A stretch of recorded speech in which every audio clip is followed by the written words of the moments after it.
Hi all. ఓపీడీలో delivery అయిన patients చాలా వరకు అడిగే క్వశ్చన్, మేడం ప్రెగ్నెన్సీకి గ్యాప్కి ఏం చేయాలి మేము అనేది. సో ఈరోజు మనం కాంట్రసెప్టివ్ మెథడ్స్ గురించి మాట్లాడుకుందాం. కాంట్రసెప్టివ్ మెథడ్స్ అనేవి చాలా రకాలు. ఒకటి బ్యారియర్ మెథడ్స్, అంటే మనం యూజ్ చేసే కాండమ్స్.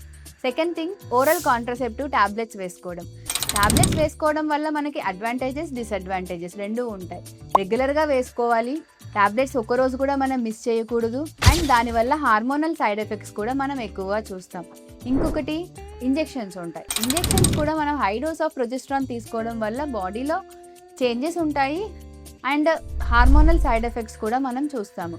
అండ్ బెస్ట్ మెథడ్ ఏంటి మేడం అని అడిగితే మాత్రం నేను కాపర్ టీ అనే చెప్తాను మీకు. ఎందుకు అంటే కాపర్ టీ వేసుకున్నప్పుడు ఒకసారి వేస్తే మనం దాని గురించి మర్చిపోవచ్చు అండ్ దానివల్ల మనకి సైడ్ ఎఫెక్ట్స్ తక్కువ ఉంటాయి అండ్ దానికి రెగ్యులర్గా మనం చూడాలి అన్న ఇది అవసరం లేదు అండ్ ఒకరోజు మర్చిపోతామే అన్న బాధ కూడా లేదు.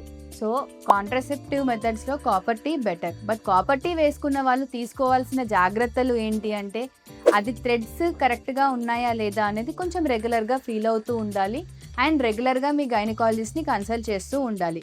మీకు ఏ మెథడ్ ఆఫ్ కాంట్రసెప్షన్ బెటరో మీ గైనకాలజిస్ట్ మాత్రమే డిసైడ్ చేయగలుగుతారు.